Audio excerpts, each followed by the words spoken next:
અને હવે સમાચારનો વિગતવાર જોઈએ તો ચોમાસાને લઈને સૌથી મહત્વના સમાચાર મળી રહ્યા છે। ચોમાસું કેરળ પહોંચી ગયું છે। સમય કરતાં 8 દિવસ પહેલા ચોમાસું કેરળ પહોંચ્યું છે।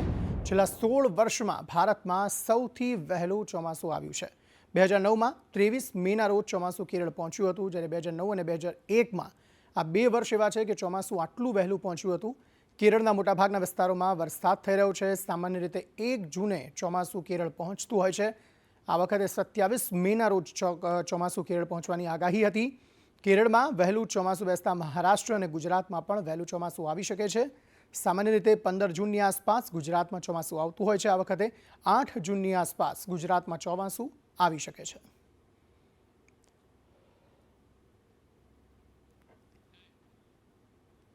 રાજ્યમાં આગામી 5 દિવસ ભારે વરસાદની આગાહી કરવામાં આવી છે। ગાજવીજ અને ભારે પવન સાથે વરસાદની આગાહી કરવામાં આવી। દક્ષિણ ગુજરાત અને દક્ષિણ સૌરાષ્ટ્રમાં વરસાદની આગાહી કરાઈ છે। સુરત, વલસાડ, નવસારીમાં વરસાદનું ઓરેન્જ એલર્ટ અપાયું, જ્યારે તાપી, નર્મદા, ભરૂચ, દમણ, દાદરાનગર હવેલી, રાજકોટ, જૂનાગઢ અને અમરેલીમાં પણ ઓરેન્જ એલર્ટ અપાયું છે। સોમનાથ, ભાવનગર, દીવ, ઉત્તર મધ્ય ગુજરાત અને કચ્છમાં પણ છૂટાછવાયા વરસાદની શક્યતા વ્યક્ત કરાઈ। વેલમાર્ક લો પ્રેશર આજે ડિપ્રેશનમાં પરિવર્તિત થયું છે, ત્યારે ડિપ્રેશન હાલ મહારાષ્ટ્રના રત્નાગીરીથી 40 કિલોમીટર દૂર સક્રિય છે। આગામી 5 દિવસ માછીમારોને દરિયો ન ખેડવા સૂચના અપાઈ। પવનની ગતિ રાજ્યમાં 35 થી 50 કિલોમીટર પ્રતિ કલાકની રહેશે, જ્યારે કેરળમાં આજે ચોમાસાનું આગમન થઈ ગયું છે। आज का जो फोरकास्ट है, आने वाला अगले 7 दिन तक गुजरात में लाइट टू मॉडरेट बारिश की संभावना है और थंडरस्टॉर्म भी रहेगा लाइटनिंग के साथ। पहला दिन आज का जो 24 मई है, इसमें जो विंड स्पीड रहेगा 50 to 60 किलोमीटर प्रति घंटा में रहेगा। मेनली साउदर्न जो डिस्ट्रिक्ट्स है गुजरात की, साउथ गुजरात रीजन की जो साउदर्न डिस्ट्रिक्ट्स है, उसमें हेवी रेनफॉल का वार्निंग है। सूरत, नर्मदा, भरूच, तापी, नवसारी, वलसाड, डांग, दादरा नगर हवेली, इसमें आज हम हेवी रेनफॉल का वार्निंग दिए हैं।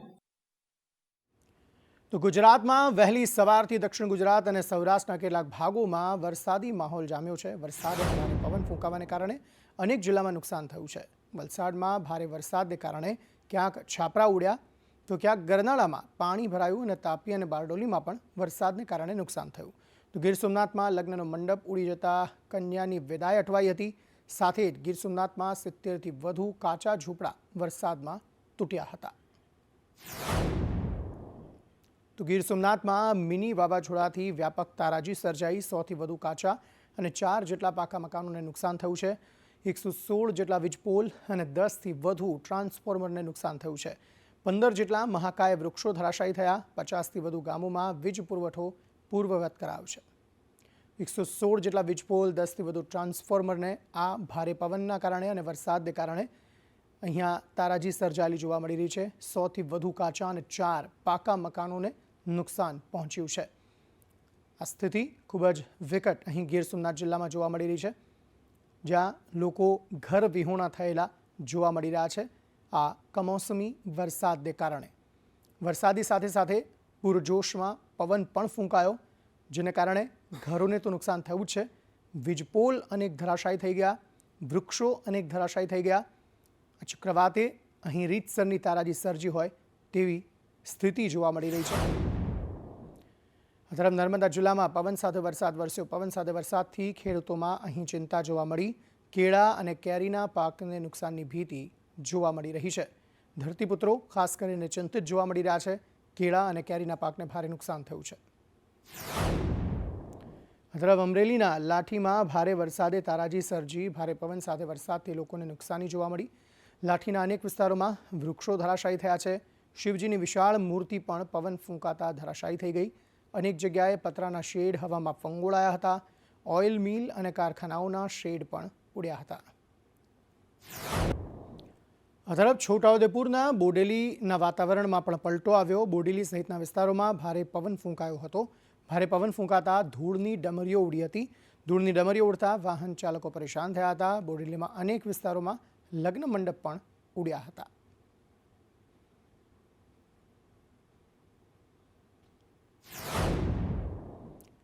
તો છોટાઉદેપુર જિલ્લાના વાતાવરણમાં પલટો આવ્યો। વાદળછાયા વાતાવરણ વચ્ચે ભારે પવન અહીં ફૂંકાયો હતો। ભારે પવન સાથે કવાંટમાં ધોધમાર વરસાદ વરસ્યો છે. છોટાઉદેપુરમાં ભારે પવન સાથે મેઘમહેર જોવા મળી.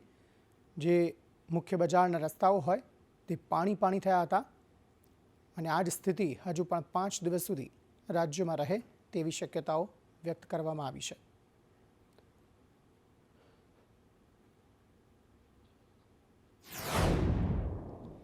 ગીર સોમનાથમાં ભારે પવન ફૂંકાયો. સોમનાથ રેલવે સ્ટેશનની જે સોલાર પેનલ હોય છે તે પણ આ ભારે પવનના કારણે ઉડી હતી અને 200 મીટર દૂર આ સોલાર પેનલો પડી હતી. સોલાર પેનલનું સ્ટ્રક્ચર રહેણાંક મકાન પર પડ્યું હતું અને તેને કારણે એક સમયે કેટલાક લોકો ઇજાગ્રસ્ત થાય તેવી પરિસ્થિતિ સર્જાઈ હતી. જોકે હાલના સમયે એવું કોઈ સામે નથી આવ્યું, પરંતુ 200 મીટર દૂર આ સોલાર પેનલો જે છે તે પડી હતી. રેલવેની કામગીરીના હિસાબે, નબળી કામગીરીના હિસાબે બધી ઉડીને માલ અહીંયા આવેલો છે. અને તમે જોઈ શકો સાહેબ કે જે ડબ્બા ભરીને સિમેન્ટ કોકરે કરીને આવા એંગલો રાખેલા છે, તો એમાં તો પકડાઈ જાય અને નડબોલ કરવાના હોય, આપણા કરતાં તો હોશિયાર હોય, છતાં આવું નબળું કામ કરી ને નુકસાન. અમરેલી સૌરાષ્ટ્રના દરિયાકાંઠે ભારે વરસાદની શક્યતા સેવવામાં આવી રહી છે. જાફરાબાદ બંદર પાસે દરિયામાં કરંટ જોવા મળ્યો. હાઈટાઈડની શક્યતાઓને લઈ 1 નંબરનું સિગ્નલ અહીં લગાવાયું છે. માછીમારોને પણ દરિયો ન ખેડવા સૂચના આપવામાં આવી. જાફરાબાદ શિયાળબેટ પાસે દરિયામાં કરંટ જોવા મળ્યો. પીપાવાવ પોર્ટ ધારાબંદર પાસે પણ દરિયામાં કરંટ જોવા મળ્યો છે.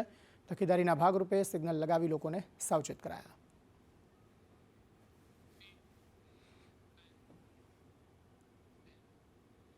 તરફ ખેડાના નડિયાદમાં હાઈવે પર એક ગેસ ટેન્કર પલટ્યું હતું.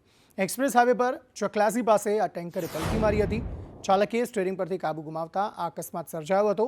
હાઇડ્રોજન પેરોક્સાઇડ ભરેલું ટેન્કર પલટતા ગેસ લીક થયો હતો. ફાયર ફાઇટરની ટીમ દ્વારા સ્થિતિ કાબૂમાં લેવા પ્રયાસ કરાયો હતો. સદનસીબે ઘટનામાં કોઈ જાનહાનિ થઈ નથી. ઘટનાને લઈ પોલીસ સહિતનો કાફલો ઘટના સ્થળે પહોંચ્યો હતો. અમદાવાદથી જતા 5 કિલોમીટર નજીકમાં અમારી એક ટેન્કર પલટી થઈ ગયેલ હોય, તેથી અમે તાત્કાલિક ફાયર ફાઈટર અહીંથી રવાના કરેલ આણંદથી. તથા એવું જાણવા મળેલ કે આની મેં હાઇડ્રોજન પેરોક્સાઇડ છે અને જે અમદાવાદથી દહેજ જઈ રહ્યું હતું, તે રસ્તામાં હતા પલટી ગયેલ. એ રેલિંગ તોડીને સીધી પલટી થઈ ગયેલ છે. ત્યાં લીકેજિંગ ચાલુ છે, પણ કોઈ પણ જાતની જાનહાનિ થયેલ નથી. એ ટેન્કરની અંદર હાઇડ્રોજન પેરોક્સાઇડ ભરેલું હતું અને દહેજથી લઈને અમદાવાદ તરફ જઈ રહ્યો હતો. એ રેલિંગ તોડીને ટેન્કર અહીંયા પલટી મારી ગયેલું છે. પરિણામે તેમાંથી હાઇડ્રોજન પેરોક્સાઇડ લીક થઈ રહેલું છે અને એના માટે અહીંયા આગળ એસડીઆરએફની ટીમ અને ફાયરની ટીમો, એસડીએમ સાહેબ નડિયાદ અને વહીવટીતંત્રનો બધો સ્ટાફ અહીંયા આવેલો છે. ફરી એકવાર નડિયાદ નજીક એક્સપ્રેસ હાઈવે ઉપર કેમિકલ ભરેલું ટેન્કર પલટી જવાની ઘટના સામે આવી છે. પહેલાં તો આપણે આ દ્રશ્યો બતાવી દઉં. આ જે કેમિકલ ભરેલું જે ટેન્કર હતું, તે ટેન્કરની અંદર હાઇડ્રોજન પેરોક્સાઇડ નામનું કેમિકલ ભરેલું હતું. અંદાજે 16,000 લીટર આ કેમિકલ ભરેલું ટેન્કર દહેજથી અમદાવાદ તરફ જઈ રહ્યું હતું અને તે દરમિયાન સ્ટીયરિંગ પરથી કાબુ ગુમાવતા આ ટેન્કર જે છે તે હાઈવે પરની જે રેલિંગ છે તે રેલિંગ તોડીને સીધું જ નીચે 20 ફૂટ નીચે ખાબક્યું હતું, પલટી ગયું હતું.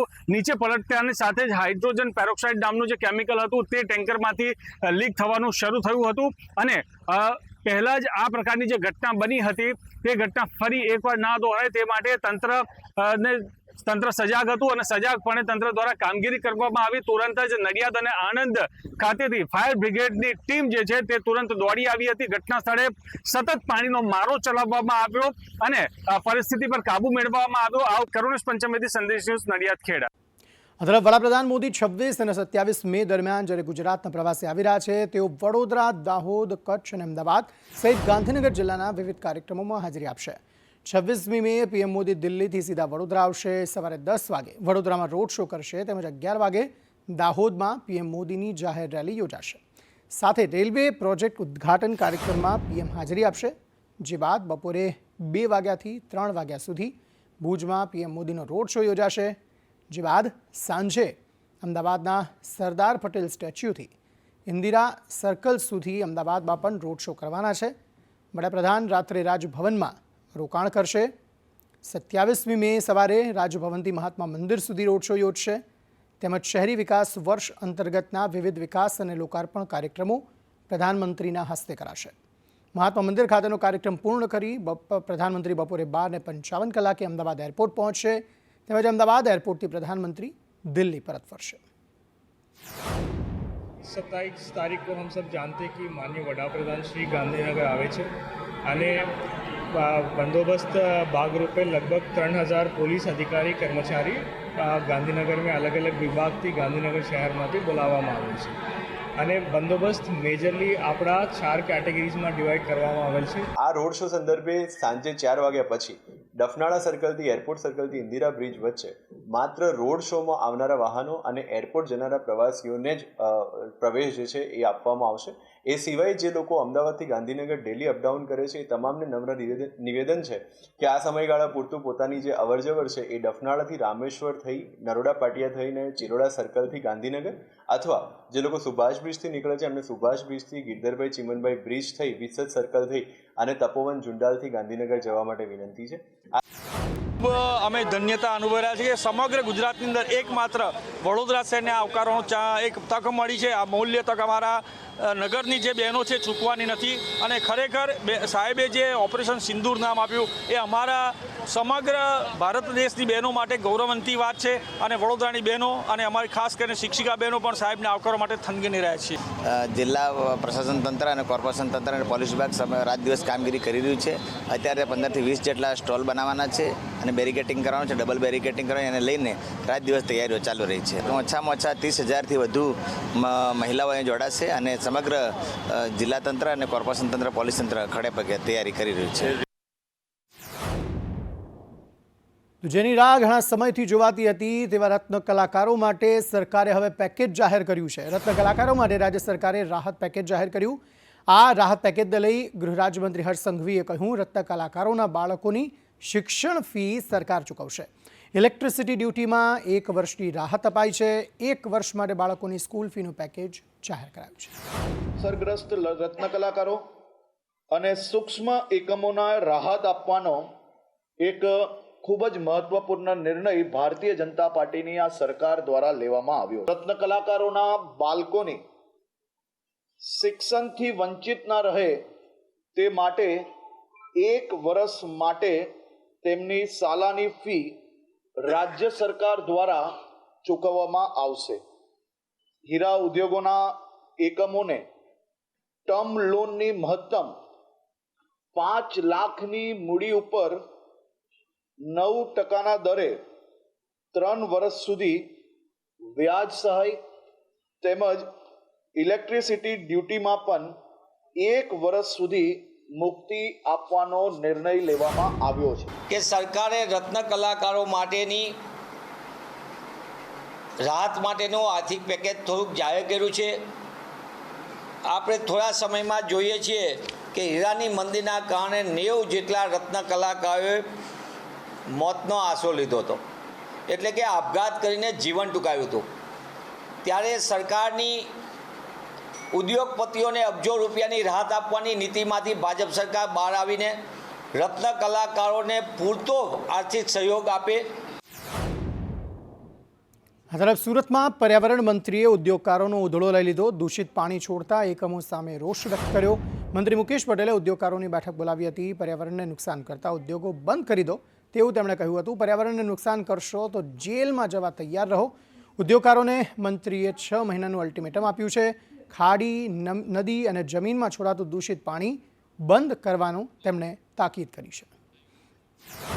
ઓલપાના લગભગ 78 ગામની ફરિયાદો આવી રહી છે। ઘોડા ખાડીની અંદર જે પાણી જતું હતું એ પાણીની અંદર આ બધું મિક્સ થઈને પાણી જ્યારે આવતું હતું ત્યારે બધાને મેં 6 મહિનાનો ટાઈમ આપ્યો છે કે 6 મહિનાની અંદર ફરજિયાત CETP સાથે જોડાણ કરી લે અને ડાયરેક્ટ CETPમાં પાણી કાઢીને એ જ પાણી નર્સરી કરીને ફરી વાપરે। સમગ્ર ગુજરાતની અંદર CETP વગર કોઈએ પણ ઝીરો ડિસ્ચાર્જ પાણી બહાર કરવાનું જ નથી। દરેક જે વોટર જેટના યુનિટો છે એ લોકોને ખાતાની અંદર ATP તો એ લોકોએ પ્રસ્થાપિત કરેલો છે, ઈટીપી ચલાવે પણ છે, પણ એ પ્રક્રિયા દરમિયાન થોડું જે આરો રિજેક્ટનું પાણી નીકળે છે કે જેને ઇવેપોરેટ કરવાનું હોય છે, એ પાણી જે ઇવેપોરેટ કરવાનું થતું હોય એ પાણી એ લોકો બહાર છોડતા જાણો કે ભાઈ પાણી બહુ ખરાબ આવે છે અને એ પાણીથી અમે સિંચાઈ કરી તમારી જમીનનો પાક બી મરી જાય છે, ઘણા શાકભાજી બનાવે શાકભાજી મરી જાય છે. અને 8 થી 10 કારખાનામાં ગયા તો એક જગ્યાએ તો પાણી જે આરોનું પાણી રિજેક્શન પાણી છે તેને બોઇલ કરવાનું હોય, ઇવોપરેટ કરવાનું, તેના બદલે એ રિવર્સ બોર કરીને બોરમાં ઉતારતા. તો આ તરફ ભારત પાકિસ્તાન યુદ્ધ બાદ સુરતમાં તુર્કીનો વિરોધ થઈ રહ્યો છે, ત્યારે સુરતમાં તુર્કીવાડ વિસ્તારનું પણ નામ બદલવા માટે માંગ થઈ રહી છે. સામાજિક સંસ્થા અને સાંસદ દ્વારા નામ બદલવા માટે માંગ કરવામાં આવી. સાંસદ મુકેશ દલાલે મનપાને નામ બદલવા રજૂઆત કરી છે. પાકિસ્તાન સમર્થક તુર્કીનું નામ સુરતમાં ન હોવું જોઈએ તેવું સાંસદે કહ્યું. આપણે અત્યારે ઉપસ્થિત છે સુરતના શાહપોર વિસ્તારમાં આવેલા તુર્કીવાડમાં. વર્ષોથી આ તુર્કીવાડ વિસ્તાર તરીકે જાણીતો છે. જે રીતના પાકિસ્તાને ભારત પર હુમલો કર્યો હતો, ત્યારબાદ તુર્કી દ્વારા તેને સમર્થન કરવામાં આવ્યું હતું, ત્યારે ઠેર ઠેર વિરોધના સૂર છે તે નીકળી આવ્યા છે અને આવા જે નામો છે તેને બદલવાની માંગ કરી છે. ત્યારે સ્થાનિક લોકો છે તુર્કીવાડના, તેમની સાથે જાણવાના પ્રયાસો કરીશું. આપનું નામ બતાવો અને આ જે વિસ્તાર છે કયો વિસ્તાર છે? આ વિસ્તાર એકચ્યુઅલી શાહપોર 4 રસ્તા નરીમાન હોમ તરીકે ઓળખાય છે અને આ તો જે તુર્કીવાડ લખેલું છે એ રાજા મહારાજાના ટાઈમથી બોર્ડ લખેલું હતું, પણ એકચ્યુઅલી આ વિસ્તાર ઓળખાતું નથી તુર્કીવાડ તરીકે, પણ આ તો એક બોર્ડ મારી દીધું છે. બાકી આ વિસ્તાર એકચ્યુઅલી ઓળખાય છે નરીમાન હોમ શાહપોર 4 રસ્તાના તરીકે છે ઓળખાય છે. પાકિસ્તાની આતંકીઓને સપોર્ટ કરે છે, પાકિસ્તાનીઓને તુર્કીએ મિસાઇલો ને અમુક હથિયારો મોકલીને એમને જે સપોર્ટ કર્યો છે અને ખુલ્લો સ્ટેન્ડ લીધો છે, તે આ એક વિડ્રો છે. અને હું સુરતવાસી છું. સુરતવાસીની રીતે જો મારા જ સુરતમાં આવા નામો બાંગ્લાદેશી, પાકિસ્તાની મુલ્લો કે તુર્કીવાળો હોય, એનું નામ બદલાવું જ જોઈએ. કેમેરા પર્સન ભૂષણ ચૌધરી સાથે મનીષ પરમાર, સંદેશ ન્યૂઝ, સુરત. આ તરફ અમરેલીના બેઠલા પુલ પર 3 જેટલા ભૂવા પડ્યા છે. ચાપાથળથી સાવરકુંડલાને જોડતા પુલ પર ભૂવા પડ્યા. પુલ પર પડેલા ભૂવા ગોઠણ અને કમર જેટલા ઊંડા છે. આ પુલ 3 થી 4 અકસ્માતોનો પણ સાક્ષી બન્યો છે. પુલ બનાવવા ચપાથલ ગામ લોકોએ ઉગ્ર માંગ કરી છે. સાવરકુંડલાને જોડતો રોડ છે, ત્યાં રોડ ઉપર પુલિયું એક આવેલું છે, બેઠલું પુલિયું છે, ત્યાં મસ્ત મોટા ખાડાઓ પડી ગયા, જેના કારણે જે સ્થાનિકોને છે માર્કેટ યાર્ડ અથવા સાવરકુંડલા જવું હોય તો તેને લઈને ભારે મુશ્કેલીઓનો સામનો કરવો પડે. હું આપણે દ્રશ્યો દેખાડી છે કે ચાપાથળ અને સાવરકુંડલાને જોડતો રોડ છે, ત્યાં બેઠલું પુલિયું આવેલું છે. પુલિયામાં મસ્ત મોટા ખાડાઓ છે, ઘૂંટણથી ઉપરના અમુક એવા ખાડાઓ છે જે ઘૂંટણ સુધી અત્યારે અંદર લોકો પબ્લિક છે તે રહીશો પડ્યા છે કે કેટલો ખાડો ઊંડો છે તમને દ્રશ્યોમાં જોઈ. શું નામ છે તમારું? ના ભુવાઓ મસ્ત મોટા પડી ગયા. મહેશભાઈ જયંતિભાઈ ખોટ સાપાતા. આ ભુવો 4 બરોબર એવી રીતે પડે છે કે રિપેર કરવા કોઈ આવતું નથી અને ધારી રોડ ના માર્કેટ ગેટમાં અંદર માલ વેચવા આવે છે ને અંદર હેરાન થાય છે રાતમાં અંદર. તરફ વડોદરાના ભાયલીમાં નકલી આધાર કાર્ડ કૌભાંડ ઝડપાયું. ભાયલી CHC સેન્ટરમાં આધાર કાર્ડ કૌભાંડ ઝડપાયું છે. ભાજપ નગર સેવિકા ટ્વિંકલ ત્રિવેદીએ આ કૌભાંડ ઝડપ્યું છે. આધાર કાર્ડમાં સુધારા માટે નગર સેવિકાના સહી સિક્કા લેવાતા હતા. આવા કોઈ સિક્કા કે સહી તેમણે ન કરી હોવાનું નિવેદન આપ્યું. નગર સેવિકાની સહી હોવાથી જાત તપાસ તેમણે કરી. તેમણે કહ્યું કે હાલ બાંગ્લાદેશીઓ સામે કાર્યવાહી ચાલી રહી છે, જેને કારણે આ તપાસ થઈ રહી છે. ભાયલીમાં આરોગ્ય કેન્દ્રમાં કૌભાંડ બહાર આવ્યું છે અને સ્થાનિક કોર્પોરેટર છે ભાજપના ટ્વિંકલબેન ત્રિવેદી અહીંયા આવ્યા છે. ભાયલી તાલુકા પોલીસ મથકે જોયું કે CHC સેન્ટર છે અને ત્યાં પેલું આધાર કાર્ડને એનું લિંક કરાવવાનું હોય તેવું કંઈક પૂછું છું એમ કે તમે શું કરો છો, એવી રીતે પૂછવા ગયા.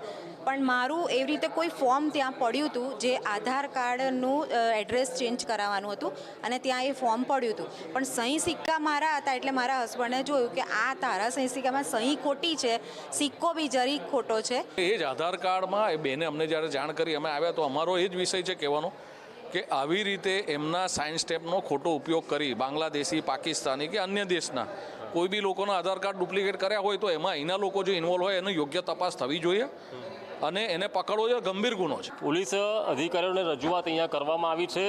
CHC ભાયલી સેન્ટર છે કે જ્યાં એક કાગળ જોવા મળ્યું કે જેના ઉપર આધાર કાર્ડમાં નામ કે એડ્રેસ ચેન્જ કરાવવાનું હતું અને તેમાં કોર્પોરેટર ટ્વિંકલ ત્રિવેદીના નામની સહી હતી અને સિક્કો હતો. સહી અને સિક્કો બનાવટી હોવાનું સામે આવતા આ મામલો હવે તાલુકા પોલીસ મથકે પહોંચ્યો છે અને તપાસ આરંભી દેવામાં આવી છે. કેમેરા પર્સન નિકેશ વોડન સાથે કુણાલ શર્મા, સંદેશ ન્યૂઝ, વડોદરા. અમદાવાદના ચંદોળા તળાવમાં ડિમોલિશનની કામગીરી કરવામાં આવી છે. તેવામાં હવે આ મામલે રાજનીતિ પણ ગરમાયેલી જોવા મળી રહી છે, કારણ કે પાલિકાના વિપક્ષ નેતા શહેજાદ ખાન પઠાણે આરોપ લગાવતા કહ્યું કે શહેરમાં અન્ય 36 જેટલા તળાવો છે જ્યાં સરકાર દ્વારા જ દબાણ કરવામાં આવ્યું છે. अहमदाबाद शहर में ऐसे 36 लेक के तालाब है जिसमें खुद सरकार ने ही इनलीगल एंक्रोचमेंट किया है. उदाहरण के तौर पे निकोल सर्वे नंबर 42 में BSNL का एंक्रोचमेंट है. सेजपुर में दुकानें 40 इनलीगल बनी गई है जिसकी इम्पैक्ट भी एक हफ्ते पहले अहमदाबाद म्युनिसिपल कॉरपोरेशन में आती है. रानीप के तालाब में EVM का गोडाउन बनाया गया है. ऐसे कई तालाब है. काड़ी तालाब में मेट्रो का प्रोजेक्ट की एक ऑफिस बनाई गई है. वस्त्रापुर में हेतु फेर कर अल्फा मॉल के सामने अम्यूजमेंट पार्क बना दिया गया है. વસ્ત્રાપુર તળાવની વાત કરી, ત્યાંના તમામ લોકોને એ ભૂતકાળની અંદર ઔડાની અંદર આવતું હતું, ઔડા લિમિટમાં હતું. ત્યાંના તમામ લોકોને મકાન આપવામાં આવ્યા છે અને amusement park is the part of the lake હોય છે. લેક ઉપર જ્યારે લોકો મનોરંજન કરવા માટે આવતા હોય તો એ લોકોનો સમય પસાર થાય. નાના બાળકો પોતે જ્યારે વેકેશનની અંદર બહાર નીકળતા હોય છે ત્યારે એ પોતે રમી શકે, ખેલી શકે. એટલા માટે દરેક તળાવ ઉપર, મોટાભાગના તળાવોમાં આવનાર સમયગાળા દરમિયાન પણ આપણે એમ્યુઝમેન્ટ પાર્ક બનાવવા માટે પણ જઈ રહ્યા છે.